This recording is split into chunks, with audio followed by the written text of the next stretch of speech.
Good morning. Welcome to the Rotary Club of Hudson. My name is Marilyn Orr, President of the club, and we are thrilled to have you join us today. This meeting broadcast is available on HCTV, as well as our Rotary of Hudson YouTube channel and Facebook. Our club meets weekly using this digital platform, Zoom. When we meet in person, it's at Laurel Lake Retirement Community for breakfast. We hope to get back to that soon. We meet most Wednesday mornings from 7:15 to 8:30 a.m. So come out to join us for a meeting. We would love to have you as a guest. To learn more about Rotary, our club, and the impact we are having on our local community and the world, please visit our website, rotaryhudson.org. So enjoy this meeting today and help us share the message that Rotary opens doors of opportunity. And we're ready to go. Good morning, everyone. Welcome to the Rotary Club of Hudson, and welcome to the Clock Tower Rotary Club members that are joining this joint meeting this morning. I'm Ron Strobel, a Sergeant at Arms. Our invocation this morning is by Terry Bortnick.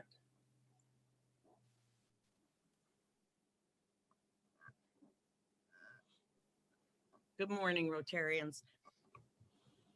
It is good to recognize how different we are, our talents, our dreams, our backgrounds, our occupations. And it is good to know that when we were each created, the mold was broken. No one is exactly like anyone else. Even our thumbprint and our voice track tell us how unique we are. Yet we are thankful that we can take these differences and mobilize them for the good of Rotary and our community. In our differences, we can think the same thoughts and move together toward a common goal. Bless us as we meet together. Thank you for our individuality and also our common bond. Amen. Thank you, Terry. And to lead us in the pledge and the four-way test, James Field.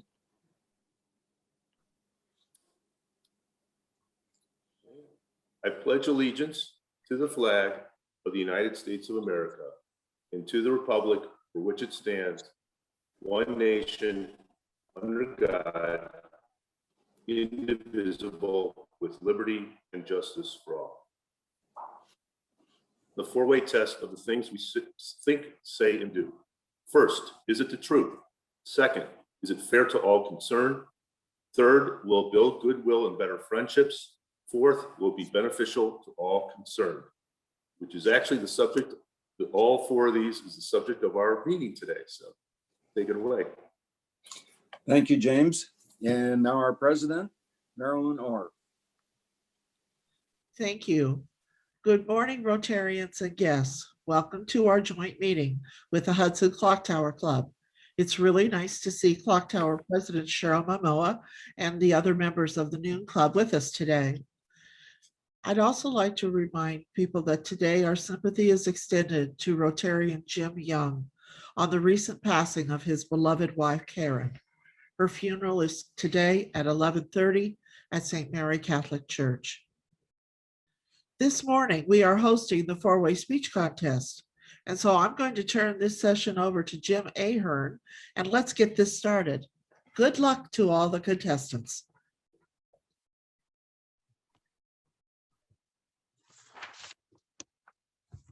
Good morning, everyone, and welcome to the speech contest. I got to admit, this is probably my favorite meeting of the year, at least in the top 2 or 3.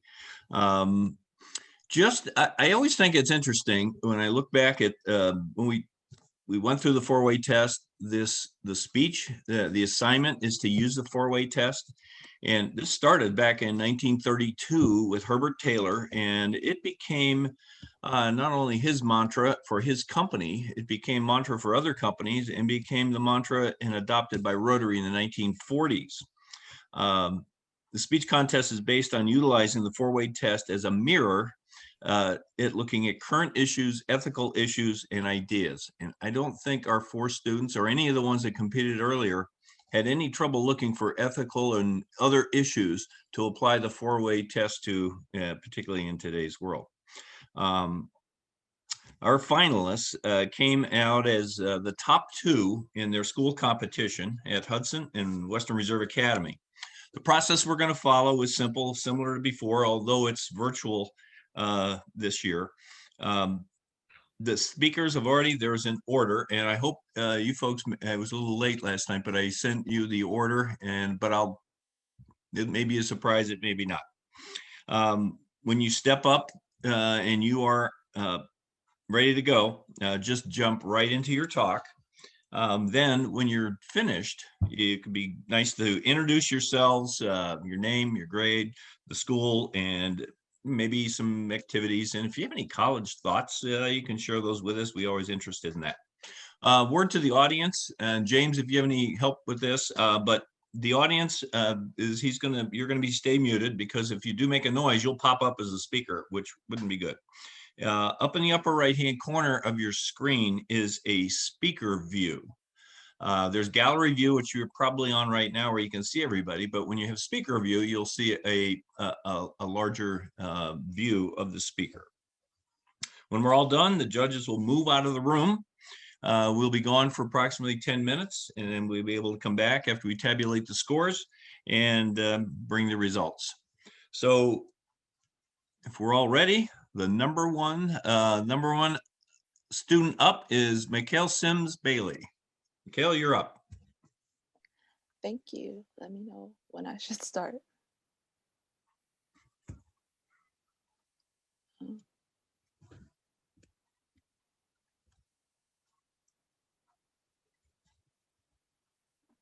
You can go. Okay. All right. Thank you. Growing up, many of us were told to always be kind, to follow the golden rule, treat people how you want to be treated. We were taught to hold the door for the person behind you and smile when you meet someone for the first time, to always say please and thank you, and to lend a helping hand wherever possible. One would think that we'd uphold these values that have been instilled into our global culture, especially considering the amount of pain and trauma we've been forced to endure as a result of what can be considered one of the most horrific years of our lives. However, I've noticed, with a heavy heart, an increasing amount of cruelty and apathy building up over the past year. With almost 530,000 people dying as a result of the COVID-19 pandemic and 25 plus casualties as a result of racial upheaval, the rise in social conflict within this nation has increased tenfold over the past 12 months. People are scared, people are angry, full of resentment and hatred. Sometimes it feels like it'll never end, that there's no light at the end of the tunnel, which is why we have to look to the small mercies, the little things that make you smile even when you know that hospitals are overcrowded and undersupplied, that people are threatening democracy, the very backbone of this country. It's the neighbor that leaves flowers on your doorstep, the father playing catch with the son, and the stranger whose eyes smile from above their mask. Since the beginning of the pandemic, people have been posting instances of kindness, of compassion and community, and for some reason, they always felt very distant, idyllic, and unrealistic. People joining together in impromptu concerts on the balconies of apartments in Italy, or celebrities singing a motivational song to inspire people. All of these, while touching, were a bit demoralizing in that they never seemed very realistic to me. It made me feel out of touch with the bright side of a very dark situation. But then, on a mild day in January, when I was coming home from walking my dog, my entire perspective shifted. The condominium I live in was under construction. Someone had broken the door and they'd hired a family of construction workers to fix it. It just so happened that for whatever reason, the people they hired had to bring their kid to work, a little boy. I speak rudimentary Spanish and they spoke rudimentary English, but the language barrier was apparent. And my dog, however, he only understands the concept of play. And he and the little boy hit it off immediately. The father berated the little boy, told him to stop and apologize on behalf of his son for bothering me.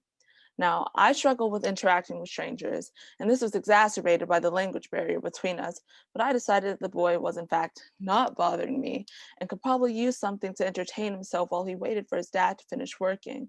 So I smiled at the man and reassured him that it wasn't any problem and that I was happy to let them play for a while. My dog and the boy played for upwards of an hour, chasing each other around and passing a stick back and forth before I had to go inside and do homework. Definitely not procrastinate or anything, but I digress. And before my dog and I went to the building, the father of the boy stopped me and thanked me for letting his son play for so long, telling me that he loved dogs and that I made both of their days. It was in this moment that I understood how wrong I was about being distant from the bright side of things. I had done nothing but sit outside and run around with my dog and a little boy for an hour, and somehow I made someone's day better than it was. It just goes to show that the little things in life should not be brushed aside, that even the smallest acts of kindness can have an impact, can prompt people to pay it forward. You don't have to be a celebrity or a member of a humanitarian organization to change someone's life for the better. Now, to drive my point home, I'll analyze everything I've said so far using the Rotary four-way test. First, is it the truth? As I mentioned before, it can be very disheartening to see massive acts of kindness that seem undoable or delusory, but you have it in you to help someone at any capacity. Even just a smile can brighten someone's day, because you never know what they could be going through, and you don't have to make a grand gesture to make the world a better place. Second, is it fair to all concerned? Many of you have heard the phrase, you can't please everyone, which is true. But if you do your best to please someone and someone else does their best to please another, I believe we can get by. The important thing to remember is that you're human and you don't have to overextend yourself to be kind or help someone out. Saying no is not unkind. As long as you remember that, your transactions will remain healthy and fair. Do not burn yourself to keep someone else warm. Moving on to the penultimate criterion of the four-way test. Will it build goodwill and better friendships? Absolutely, 100% yes. Not only will random acts of kindness produce friendships, but will affect the entire community at large, morale will raise, and kindness will spread, and conflict will lessen, or come to a more diplomatic end. Finally, is it beneficial to all concerned? I often say that if kindness came with a seven-figure salary, the world would be a much better place. If people are willing to be kind of their own free will, then that won't need to happen, and the world will still become a much better place regardless of personal gain. Studies have shown that being kind not only has a positive effect on one's community, but on their mental health and overall well-being.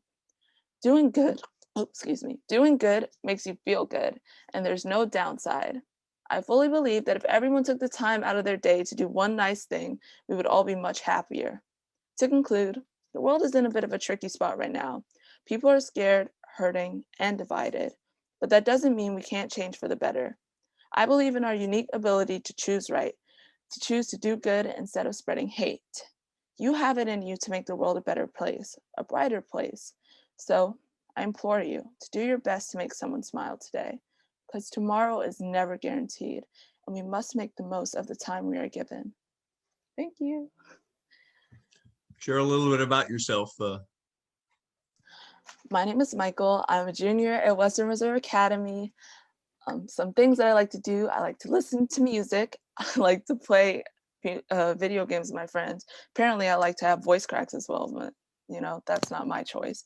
And I enjoy community service, doing community service with my friends and, my Girl Scout troop. And I quite like reading as well. I'm currently rereading the Sherlock Holmes series by Sir Arthur Conan Doyle. And yeah, that's pretty much it. I like being kind to people. There have been many people who have helped me in my short life, and I certainly intend to pay it forward and help some more people throughout my lifetime as well. So you know what they say, a lump of love will take the Broncos buck. So thank Thanks, you, Micah. and I Thanks, appreciate Michael. your time. I would ask the judges to, when you're done scoring, to unmute and let me know, because you're on a couple different pages, so I can't ask you to wave. You're on different page 1 or page 2 of the gallery view. So just unmute and say I'm done. Jim, I'm done. This is Cheryl Mamona. Okay. Jim, I'm done. It's Pat. Okay. Jim, I'm done. This is Jake. Okay. Good to go, Jim. Evan. Okay, Evan. I'm also done, Jim. Okay. Joe. Great. Okay, make sure and remute yourself, or James will do it for you. All right. We have our next speaker, number 2, Yeji.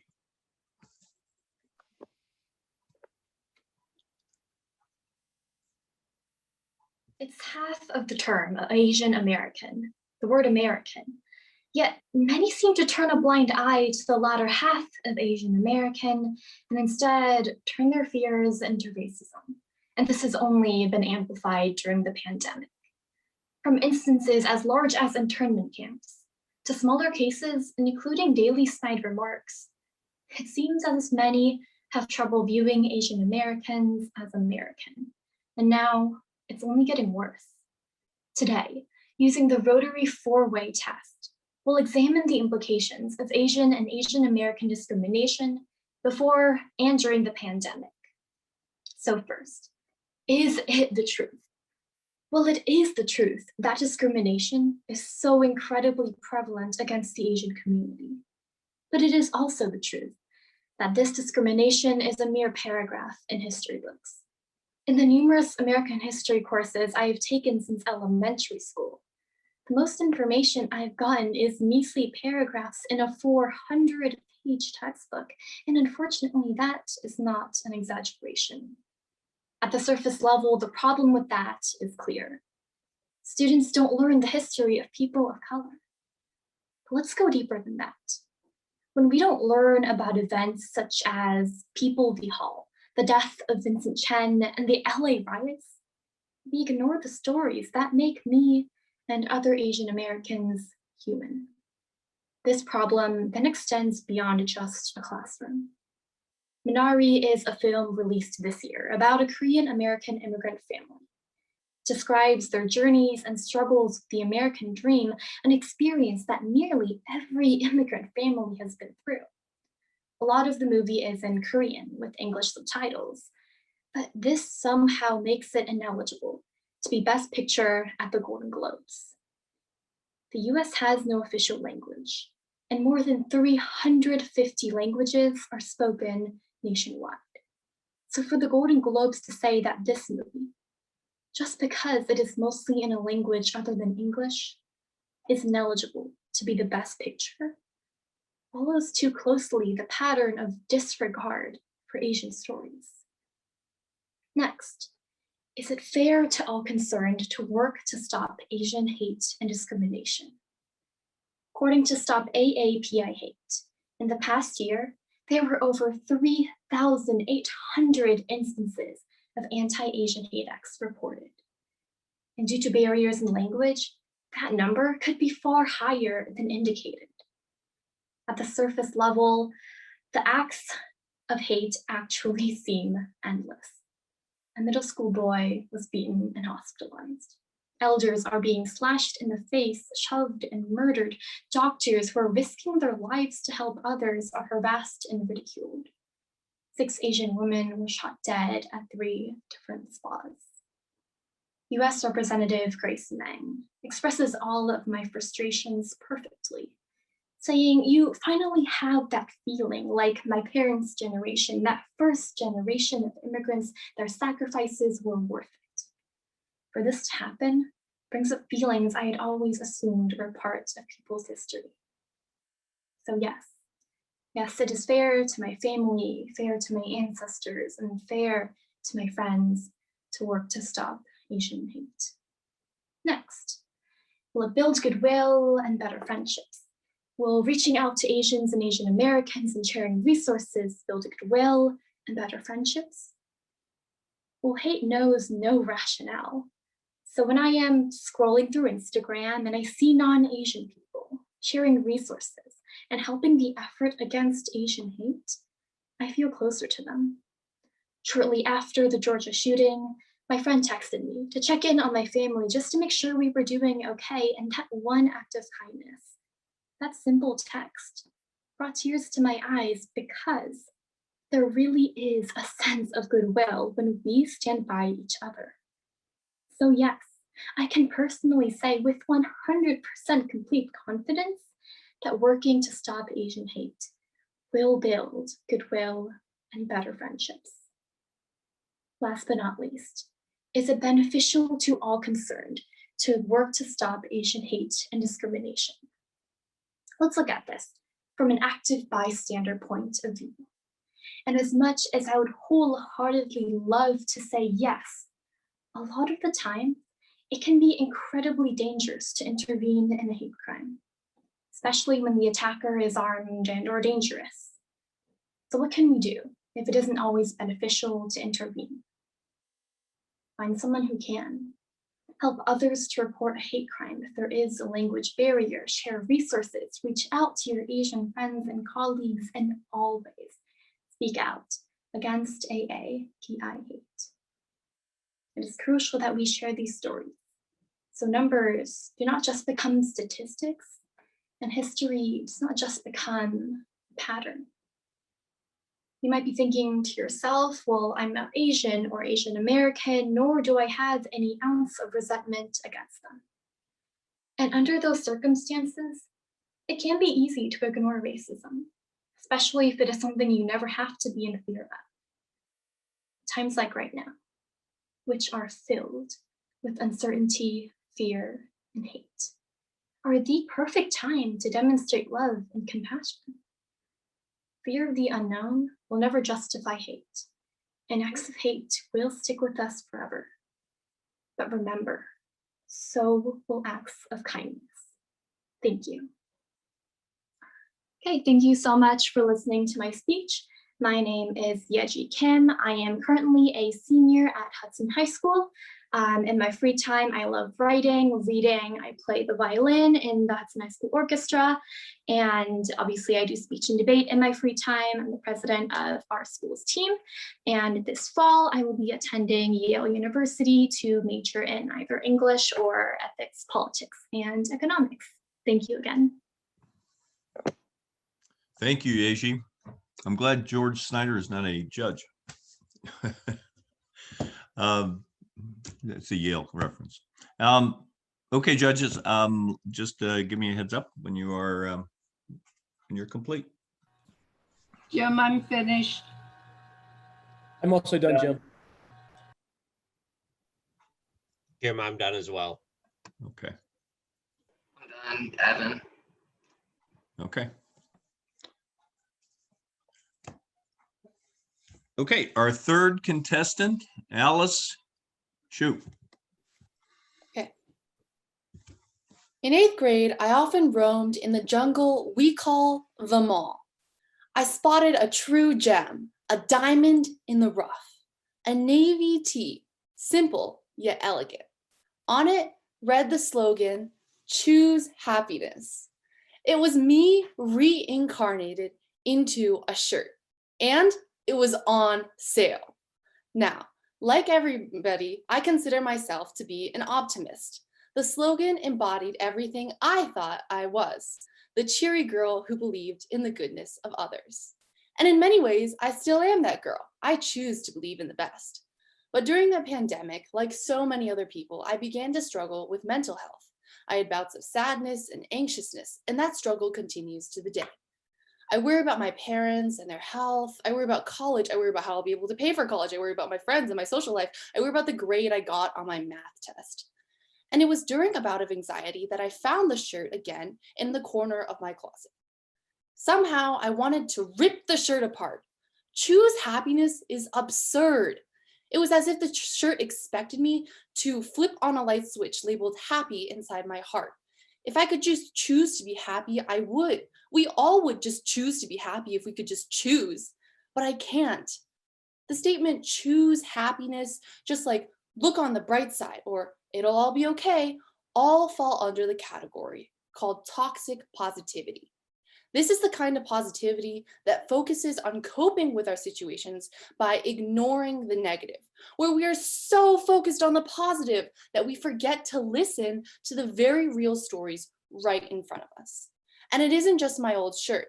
Social media and people every day spread toxic positive messages. I'm sure if you go on Instagram or Facebook, you can find similar quotes. We don't hear people, we just tell them to be okay. Yet nearly 1 in 5 adults in the US live with mental illness. And today I will prove to you that the best way to solve a mental health crisis is by stopping toxic positivity. So let's examine toxic positivity with the Rotary 4-way test. First, is it the truth? Often this kind of positivity is said to help make people feel better, but is this the truth? One 2018 study published by the National Institute of Mental Health found that of more than 1,300 adults, those who habitually avoid acknowledging challenging emotions end up feeling worse. On the contrary, another study done by professors at UCSD found that participants who accepted their own emotional responses had lower heart rates and recovered from stimuli more quickly. Science proves that it is not the truth that toxic positivity is helpful. So then let's go to the second part of the Rotary 4-way test. Is it fair to all concerned? Put very simply, no. Toxic positivity is not fair.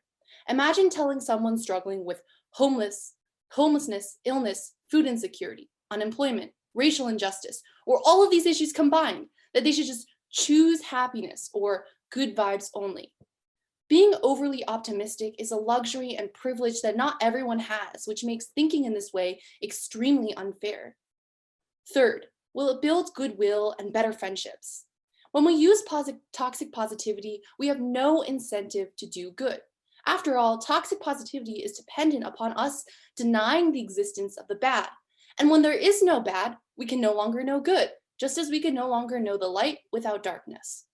And further, we deny and ignore people. We cannot have friendships, better friendships, because we cannot have friendships at all. If we refuse to see someone, to listen to them, and if we slap "it'll be fine" in their face, we cannot help them. And that makes us a bad friend.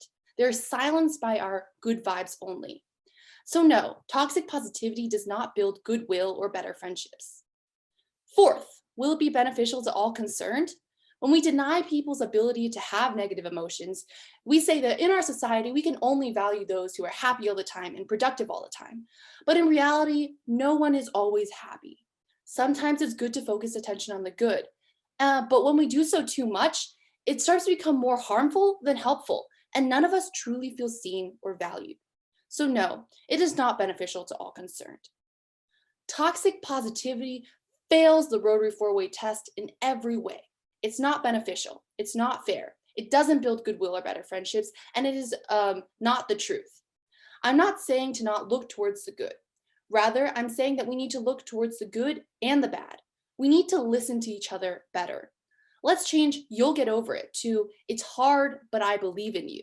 Let's change "think happy thoughts" to "how do you feel and what do you really need?" Because it's okay to feel sadness. That's life, and we should acknowledge life. I urge you to choose life. Thank you. I just really wanted to say thank you so much for listening and being such good audience members. I really appreciate this opportunity. My name is Alice Shi. I'm a sophomore at Hudson High School. I'm also on the debate team, speech and debate team. I'm actually traditionally a debater, so this is a little bit outside of my comfort zone. I play soccer, I enjoy philosophy and reading, and I currently have no college plans yet, but I am very much looking forward to college. Thank you. Thank you, Alice.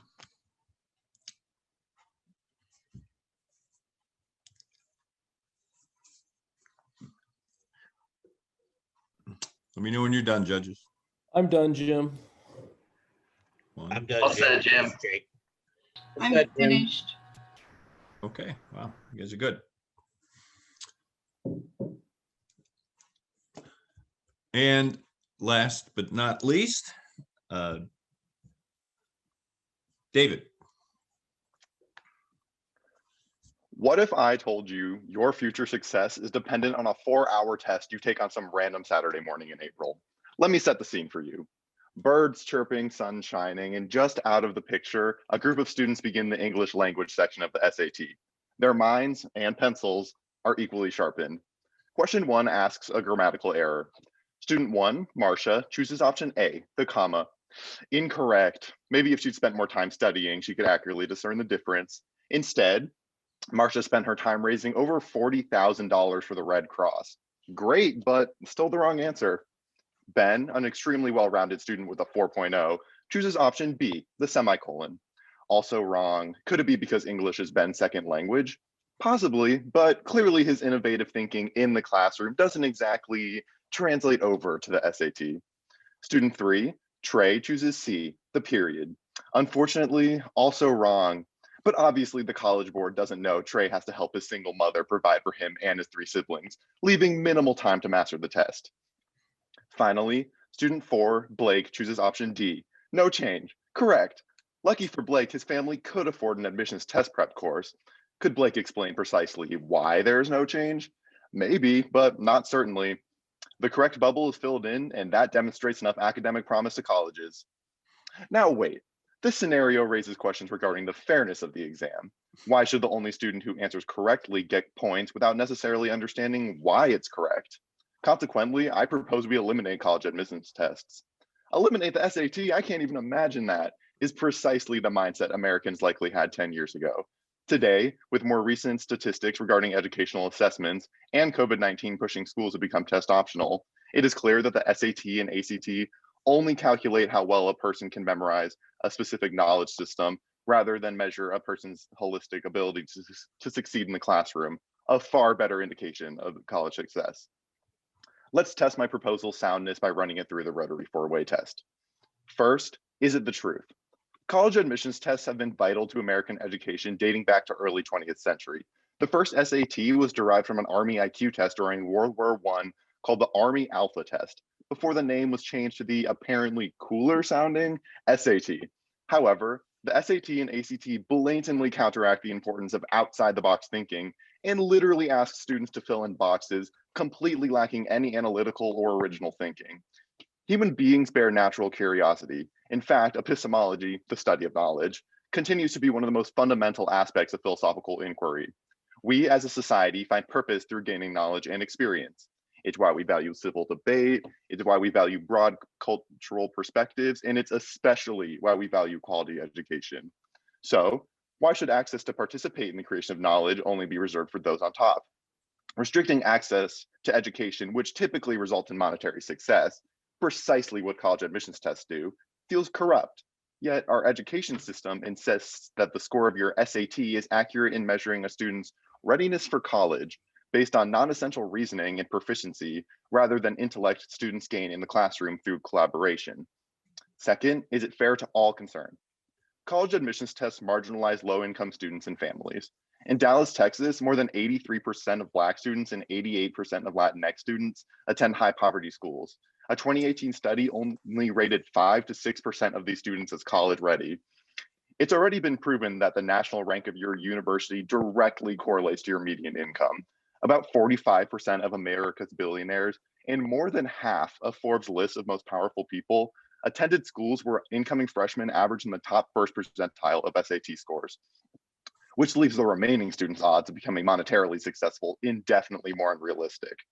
It then appears that a test meant to offer democratic and merit-based opportunities instead creates a cynical and self-reflective system.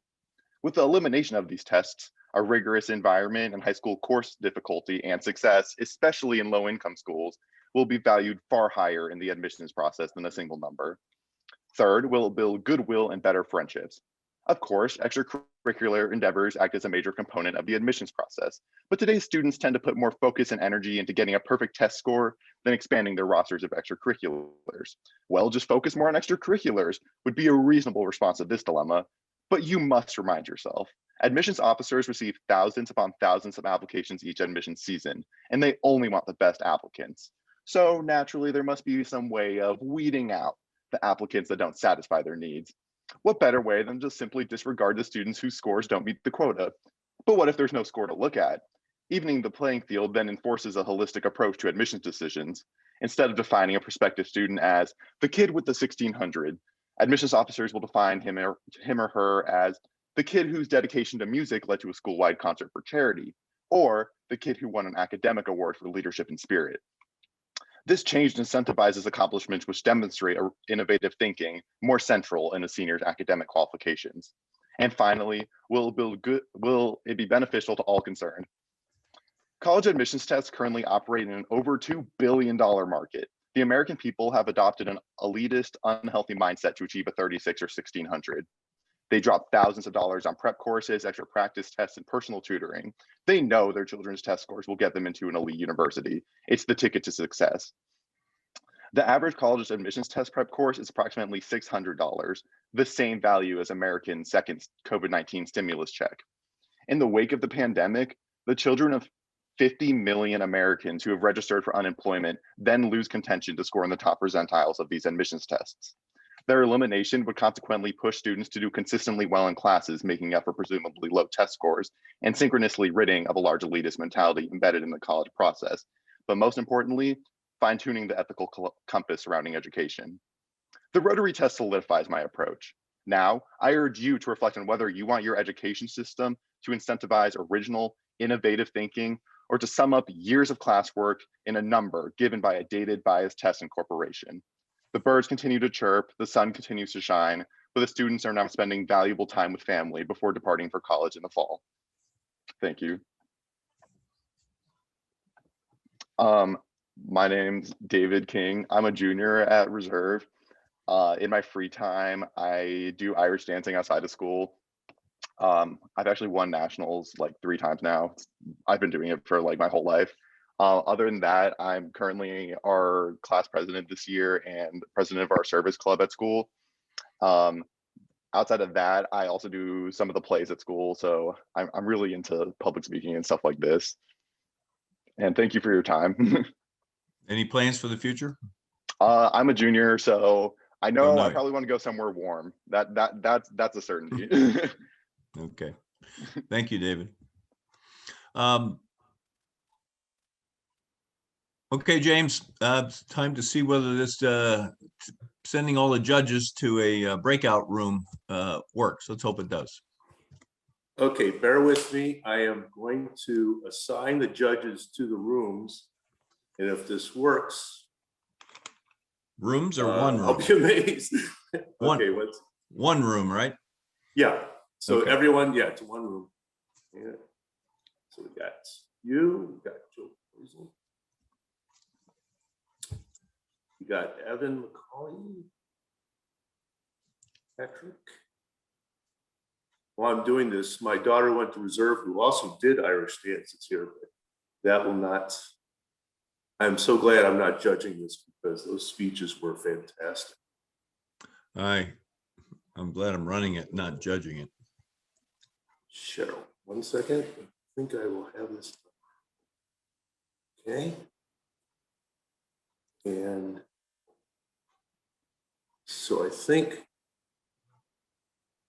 so everyone's assigned and By the way, Jake said he was an expert in this, so if you need some help, he said he's done it before. okay. So Sorry, Jake. hopefully the judges got an invitation to go to the rooms. You see Yes. that? Yep. Okay. So you just click on breakout room, the breakout room boxes down below. Yep. Okay. All right, judges, go to the breakout room.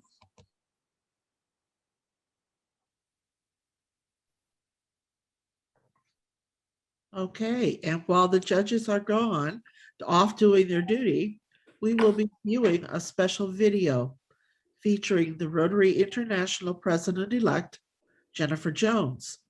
She has a very timely and pertinent message for our district, but especially for our club. James, are we teed up? Okay. Yeah, 1 second. There's one.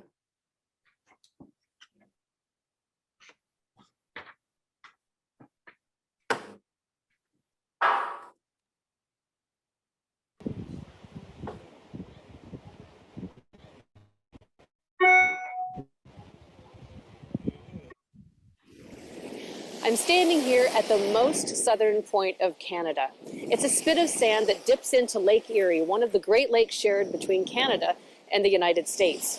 It's a national park named by the French explorers, Point Pelée, meaning bald point because of this treeless V that dips towards the south. It's here that the metamorphosis of the monarch butterfly unfolds every year. It's when a small caterpillar goes into a protective cocoon and later breaks out to reveal itself as the regal monarch. And here we are today, each of us in our own cocoons, waiting for the day when once again we can spread our wings and fly. My dear presidents-elect, we have spent much of this last year coping with what the world has placed before us. And what we have learned is new ways to take flight in service across the globe as the pandemic has continued. I am overjoyed that President-elect Shaker has turned the spotlight onto Rotary service at a time when the world needs us most. One of my favorite quotes comes from Albert Einstein, who said, "Strive not to be of success, but rather to be of value." There is so much value we can give to the world today. Preventing disease is one of our areas of focus, and ending polio has created a global infrastructure that can help bring this pandemic to an end. But just as important, Rotary's values and our ethos of service above self provide some of the greatest value of all. Together, we can help rebuild from these difficult times, and together, we illuminate hope. One of my experiences in Rotary helps to illustrate how that is possible. A few years ago, my husband Nick and I attended a district conference in Jordan. It was held just outside of Amman, and the opening ceremonies were in a beautiful amphitheater overlooking the Dead Sea. There were a few speeches, and then we sat and enjoyed a wonderful dinner under the stars. It was there that I was introduced to Dr. Mark Turpentine from Indianapolis. Mark was in the country to conduct a Gift of Life mission. They provide open heart surgery to children that wouldn't be able to normally access such a procedure. On the last day of our stay, just hours before heading to the airport, the governor asked if we'd like to visit Dr. Mark at the hospital. This was the first day of the surgical team mission, and I jumped at the chance. I was quickly dressed in surgical greens and then quietly entered the operating theater. And there was Dr. Mark performing surgery. I didn't want to breathe. He was standing here, there was a nurse over there, and an anesthetist over there. A few minutes later, he looked up and he said, "Jen, when did you come in?" Quietly, I replied, "Just a few minutes ago."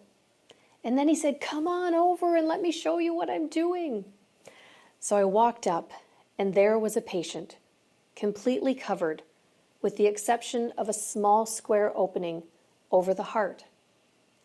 Dr. Mark was stitching a patch about the size of a quarter onto a hole in the heart. He introduced me to 6-month-old baby Selma, a refugee from Syria. I watched in amazement as he stitched with great precision, and every once in a while he would say to the anesthetist, "Warm it up a little." Finally, he finished stitching, and he jiggled the heart a bit to make sure there were no leaks. And then he looked over again and said, "Okay, warm it up." And at that moment, little Selma's heart started to beat. I hadn't noticed that her heart wasn't beating. And at that moment, I watched her come back to life. What a gift.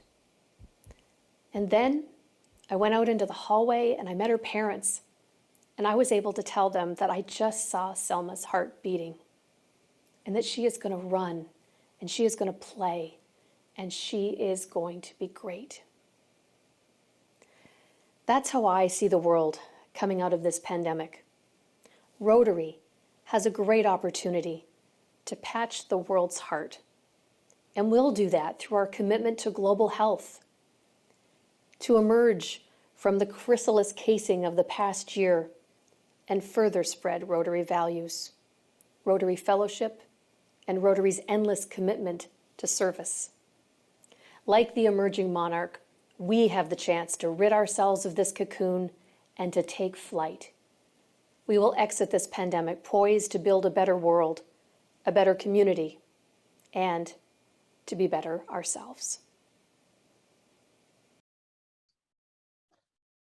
Wasn't that wonderful? I'd like to remind you that the Gift of Life of Northeast Ohio has traditionally been for several years now, one of the recipients of our gala. And speaking of galas, We normally would be planning right now for a gala in May, and it has been rescheduled to an outdoor event tentatively for September 10th. We'll be meeting in big tents outdoors and hoping to have a good time on September 10th. Okay, the Rotary Rookies will be working again tonight on a pollinator garden project at Ellsworth Hills Elementary at Stowe Drive in Middleton. They've involved the Clock Tower Club in this project as well, and it's exciting to see how this has launched so quickly. I have news from the Rotary Cluster. These are the clubs of Cuyahoga Falls, Hampton, Stowe Monroe Falls, Talmadge, the E Club, and both Hudson clubs. They met recently, and we're working on a joint project for the upcoming year. We will be involved in a tree planting effort to support the Summit Metro Parks at Wood Hollow Park right here in Hudson on Barlow Drive. So that's really exciting to hear that coming to fruition. And of course, it is spring, and that means that Troop 321 is sponsoring their spring flower basket sale. As you know, we sponsor Troop 321. That's the group that meets at the historic log cabin at the intersection of 303 and 91. They have lovely baskets for shade, ferns, and impatiens, as well as sun, petunias, and million bells for an affordable $25 each. As of last year, the flowers are all going to be for sale online. Now, to find it, simply Google Hudson Troop 321 flower sale, and it just pops right up. So orders are accepted through April 26th and will be delivered just in time for Mother's Day. Next week, we'll be hearing from Marla Ridnour, who has long covered the Cleveland Browns. She was a pioneering woman sports writer back in the day when it was rare for a woman to be invited into the locker room. And so she'll have great stories to tell. It's going to be a really, really good meeting to hear from this pioneer woman. We also will be having a club board meeting immediately following next week's meeting. James, do we know how we're doing? How are our judges doing? So I let Jim know to let me know if we need to end the breakout rooms, and so I've not heard from them. Okay. So I really, I'm assuming at this point, they seem to still be deliberating. So they must be. This was indeed a very, very good competition. Four strong candidates, and it's wonderful to see, the diversity of topics.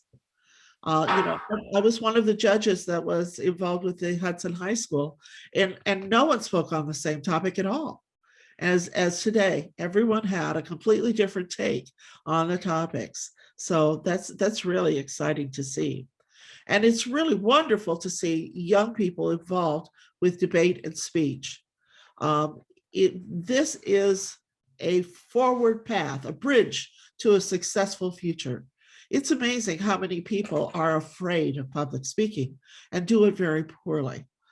The key, I think, is to start early and often. My own experience was that I was a 4-H speaker at age 8 and participated in those kind of contests all the way through high school, and then branched out to debate and other kinds of contests. And it was a wonderful way to travel around the state. I was a farm kid from Nebraska, and this was an opportunity to hit the road and to meet other people. So it was a very, very good introduction to, business life as well. Yeah, I gotta say too, we recite the 4-way test at the beginning of each meeting. Right. But having the speech contest really brings it to life. It really makes you think about how each of those can be applied to a particular topic or situation. Well, and as Jim told us today, 1932 is when this was first originated. So we have a very long history of support of these concepts and ideals. And that's one of the things that I think makes Rotary very attractive to people, is the fact that we do have a core sense of values that pulls us all together. So anyway, it's really quite good. So earlier discussion, completely different topic. There was some questions about when Rotary may return to full time. Has there been a discussion with the board on that? In person. Yes, I understand, in person. We are waiting for direction from our district. And we, as of right now, the district has told us there will be no in-person meetings until after July 1st.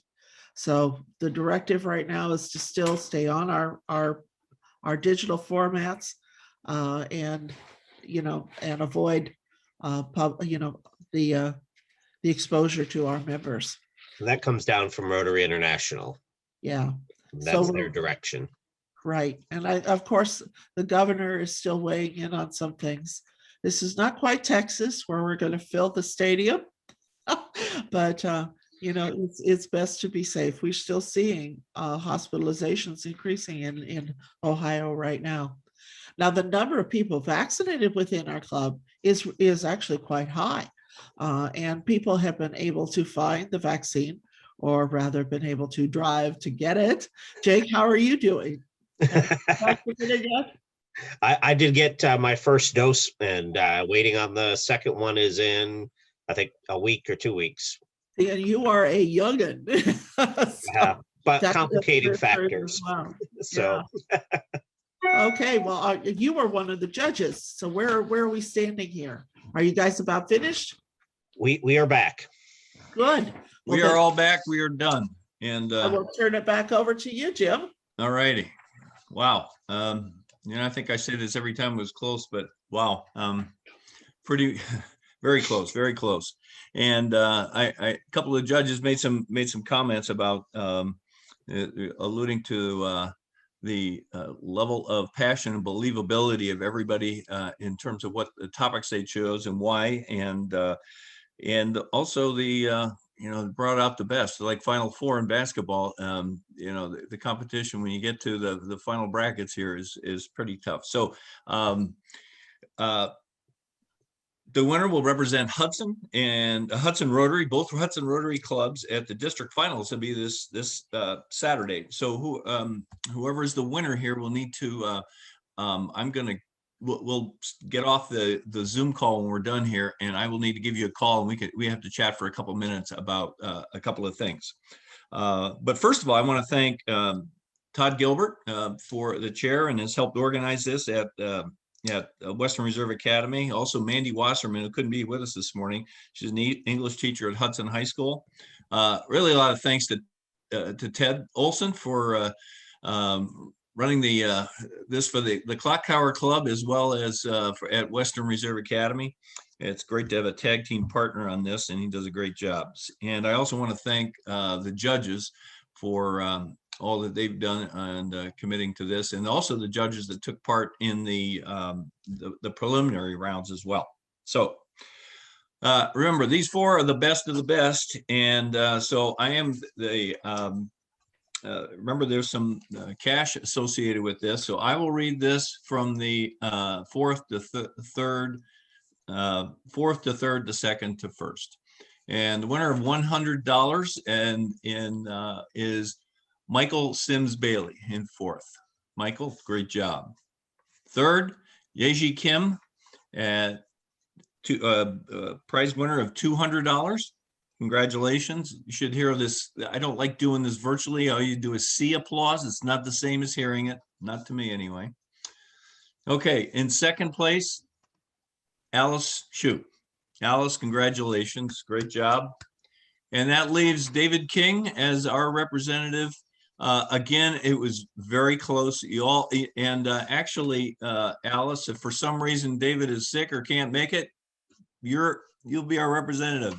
You're like the Miss America in waiting for in case the person can't fulfill their role.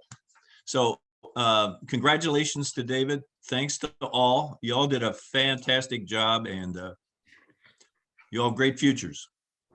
So that is it. And David, I'm okay for me to call you in about 2-3 minutes. Okay, great. Yeah, great. definitely. Marilyn, we're done. Oh, how wonderful. And it's these, again, I don't know how you did it because everyone was really, really Yeah. very well prepared. And great topics, great topics. I really enjoyed that. Well, we may be closing just a little bit early today. I'm going to close with, as I usually do, by looking back in history. In 529, Roman Emperor Justinian drafted the first copies of the Corpus Juris Civilis, which is the fundamental work in jurisprudence. This is the one for you lawyers out there. In 1724, Johann Sebastian Bach's St. John Passion was premiered in Leipzig. It was one of his seminal works. In 1788, the first American settlement in Ohio happens, not in Northeast Ohio, but rather in Marietta. In 1805, the Lewis and Clark expedition leaves Fort Madden, beginning their journey to the Pacific Ocean. And in 1963, the 27th U.S. Masters Tournament at Augusta National Country Golf Club is completed. And 23-year-old Jack Nicklaus wins the first of his record 6 green jackets with a 3-foot par putt on the final hole to finish 1 hole ahead of Tony Lemus. That one's for the golfers. So on that, let's hope that you all can strike it long and straight this week. And let's have a great week. It's beautiful outside today. Enjoy the weather. Thank you for attending our Rotary Club. We appreciate it.